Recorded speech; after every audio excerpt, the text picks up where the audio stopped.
Dalam nama Bapa dan Putra dan Roh Kudus. Amin.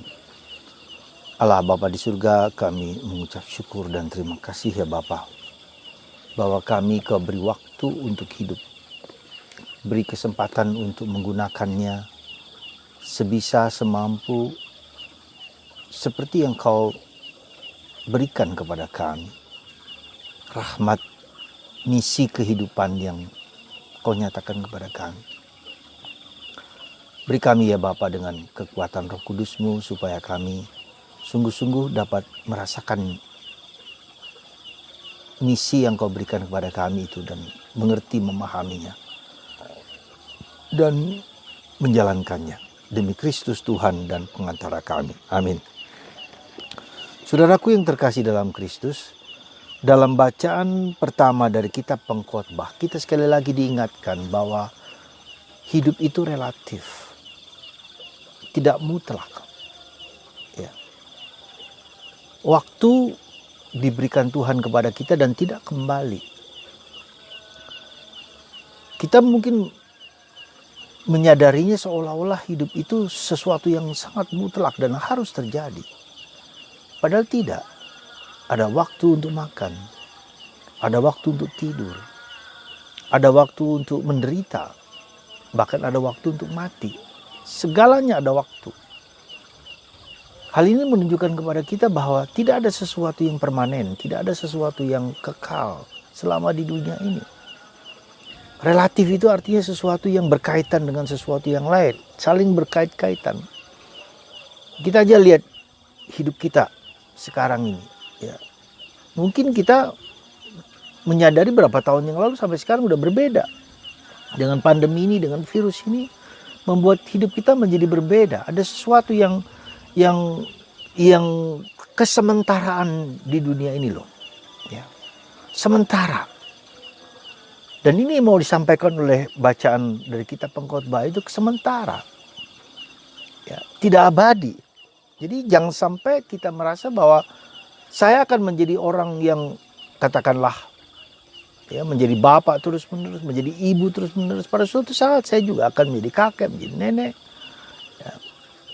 Dan ada waktunya dan ada batasnya. Saya kira ini penting dan perlu kita sadari supaya kita tahu bahwa kita itu tahu diri gitu loh. Tahu diri, tahu menempatkan dan bagaimana menggunakan waktu ini dengan sebaik mungkin, sebisa mungkin, semampu mungkin. Bahkan kalau bisa, kita bisa menjadi ngerti apa yang menjadi pesan Tuhan bagi diri saya sendiri di dunia ini. Pasti sesuatu yang ada saja, pasti ada sesuatu yang pesannya, sesuatu yang berguna bagi apa. Ya. Apalagi kita manusia. Saudaraku yang terkasih dalam Kristus, sekali lagi mungkin kita harus menyadari sungguh-sungguh akan keterbatasan, ya, akan kerapuhan, akan kesementaraan hidup ini. Mungkin kemarin kita bisa berpoya-poya, bergembira, bersuka cita, kita tidak tahu besok mau jadi seperti apa, kita nggak ngerti. Dengan virus ini saja sekali lagi, kita tidak tahu apa-apa, tiba-tiba seseorang yang kemarin kita bersama dia kena terkontaminasi dengan virus dan meninggal. Jadi tidak ada sesuatu yang membuat kita mampu bertahan, mampu meyakinkan bahwa segalanya menjadi abadi selama di dunia ini. Nah, dengan begitu maka ketika kita mulai menyadari bahwa waktu kita itu terbatas, maka kita menggunakan kesementaraan, menggunakan sebaik mungkin, berguna, bermanfaat, menjadi berkat bagi diriku dan bagi orang lain. Ya, kita ingat lagu waktu adalah kesempatan. Kesempatan untuk apa? Kesempatan untuk mencintai, mengasihi dan memberikan yang terbaik bagi orang-orang di sekitar. Nah, dalam konteks itulah maka apa yang perlu kita renungkan yaitu sejauh mana apa yang membuat kita bahagia, apa yang membuat kita menjadi yakin, membuat kita menjadi abadi kekuatan, yaitu kalau boleh dikatakan Yesus. Kenapa? Yesus memberikan suatu keyakinan, suatu kepastian. Kenapa kepastian? Karena dia berasal dari Bapa, dari Allah, dari sang sumber keabadian itu. Dia berasal dari sana dan dia memberikan kejanji yang fix, yang yakin, yang nyata dan konkret. Jaminan keabadian. Kalau engkau percaya padaku, kamu akan sampai kepada kebahagiaan bersama Bapa di surga. Dan itu yang abadi. Ya. Meskipun kita tahu proses untuk sampai ke sana adalah proses yang panjang, yang butuh waktu, butuh kepastian, butuh perjuangan, butuh pergulatan, jatuh bangun. Jadi untuk menemukan Kristus yang sungguh-sungguh adalah penyelamat, penebus, itu membutuhkan proses yang tidak mudah. Gak usah jauh-jauh, para rasul dalam memahami Yesus, apakah langsung jadi tahu bahwa dia adalah penyelamat, penebus? Tidak juga. Maka dalam proses itu dia bertanya, siapakah aku ini? Orang mengatakan, engkau adalah Elia, engkau salah satu nabi, engkau adalah Yohanes Pemandi. Orang mengatakan, menduga-duga Yesus itu hearsay, dengar-dengar aja siapa Yesus itu sesungguhnya. Berarti mereka belum tahu, belum kenal. Ya. Dan para rasul juga belum kenal, belum tahu. Maka ketika Yesus bertanya, menurut kalian yang setiap hari bergaul bersama aku, siapa saya ini? Petrus mengatakan, engkau adalah Kristus, Tuhan. Ya. Apakah dengan ngomong seperti itu Petrus tahu juga bahwa sesungguhnya apa konsekuensi dari kata itu? Tidak juga. Di tempat lain Yesus mengatakan, yang mengatakan itu bukan kamu, tapi Bapa, Roh Allah yang dalam dirimu nyatakan kepada kamu. Dan dia tidak tahu, tidak mengerti konsekuensinya. Maka ketika Yesus mengatakan, aku akan mati, akan dibunuh, akan diperlakukan tidak adil, Petrus marah. Tidak boleh itu terjadi padamu. Tidak. Yesus mengatakan, hai kau iblis. Jadi pemahaman kita akan Yesus itu membutuhkan proses waktu. Membutuhkan waktu yang lama. Lewat penderitaan, lewat salib, lewat kesulitan, lewat segala macam peristiwa dalam kehidupan kita. Lalu kita mulai mengenal, memasuki siapa Kristus itu bagiku. Kita tahu Yesus dalam gereja sebagai penyelamat, penebus. Itu di gereja, itu kata pastor, itu kata gereja. Tapi saya sendiri harus mengalami itu. Dan itu tidak bisa diwakilkan, misalnya seorang bapak, seorang suami, wakilkan saya, doakan saya, kamu aja yang berdoa, saya tidak berdoa. Nggak bisa. Tak mungkin, tidak bisa. Kamu sendiri yang berdoa secara pribadi. Ya, kita tidak boleh orang lain mendoakan saya, itu mau tolong doakan saya, tapi kita nggak berdoa, ya nggak ada gunanya. Kita juga mendengarkan khotbah, mendengarkan renungan segala macam. Tapi ketika renungan itu tidak kita jalankan, tidak ada, mungkin hanya di kepala tahu, tapi tidak dilaksanakan juga. Lalu mendangkal gitu kan. Maka ketika kita mendengarkan, Yesus mengatakan ketika kamu mendengar, jalankan. Mulai dari diri sendiri. Kita mulai dengan apa yang sederhana yang bisa kita lakukan, kita dapat. Maka saya selalu bilang kepada Anda, berikan waktu Anda 15 menit setiap hari. Duduk, diam, hening, baca kitab suci. 15 menit, paksa diri sendiri. Lalu supaya saya menjalankannya sendiri. Mengalami sendiri. Saya tidak boleh mengekor. Ekor itu ada di bawah, atau di bawah dan di belakang. Tapi saya harus menjadi kepala. Saya harus memulai dengan diri saya sendiri. Tidak bisa diwakilkan entah suami kepada istri, kepada anak-anak. Tidak bisa. Maka kalau misalnya kita tahu orang tuanya baik ya, di dalam gereja, aktif dalam gereja, tetapi anak-anaknya tidak aktif di gereja, tidak menjalankan apa yang dikatakan oleh orang tua, tidak jalankan orang tua aja, ini bisa hilang, bisa hancur. Ya, bisa gampang goncang-ganjing, karena yang beriman tuh bapak ibunya, anaknya tidak. Maka jangan heran kalau anak-anak menjadi mualaf, karena dia tidak menjalankan sendiri, nggak bisa.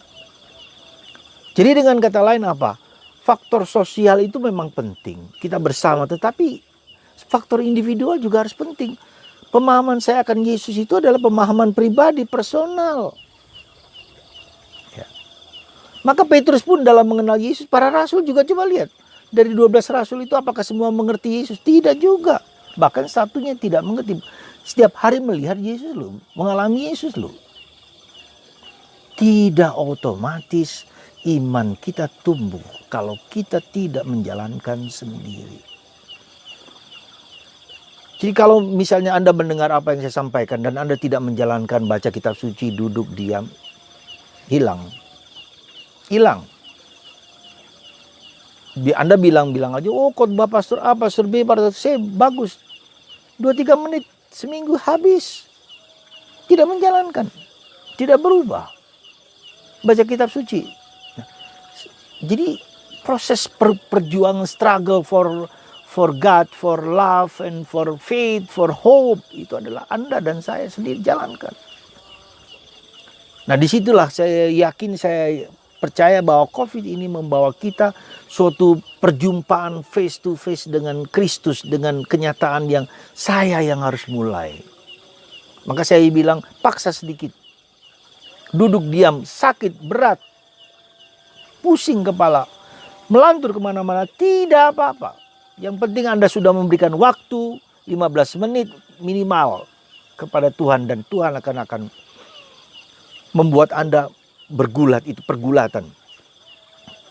Maka kalau kita perhatikan dalam perjanjian lama misalnya, Yakub bergulat dengan malaikat, sepanjang malam dia bergulat. Sampai pagi hari ketika mau selesai, lepaskan aku. Yakub bilang, enggak, sebelum kau menyatakan siapa dirimu. Lalu ketika dinyatakan, sekarang namamu bukan lagi Yakub tapi Israel. Terjadi perubahan. Yesus juga begitu. Pergi larut malam, berdoa di padang gurun, di gunung-gunung untuk bergaul dengan Allah. Yesus saja sudah meluangkan waktu, maka dia berdoa sendirian. Dikatakan dalam Injil Lukas hari ini, berdoa sendirian. Yesus berdoa.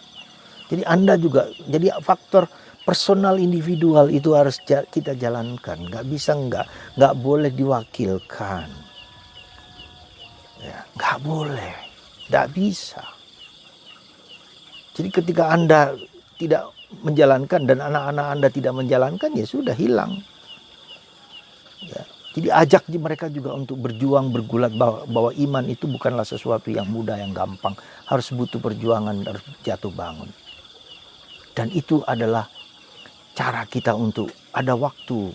Ya, ada waktu untuk gembira, ada waktu untuk susah, ada waktu untuk menderita. Dan itu menunjukkan kepada kita ada sesuatu yang jauh lebih dalam, keabadian, yaitu Yesus.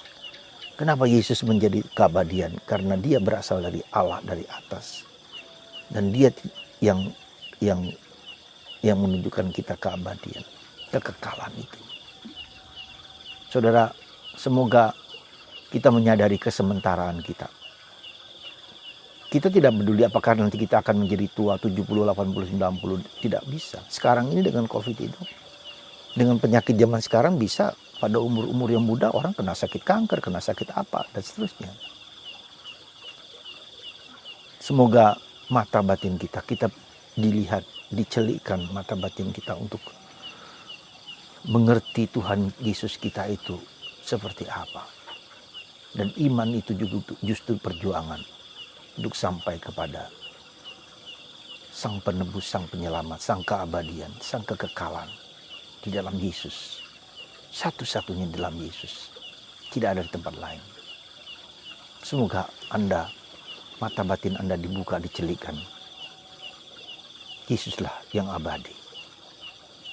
Berkat-Mu ya Bapa atas kami semua.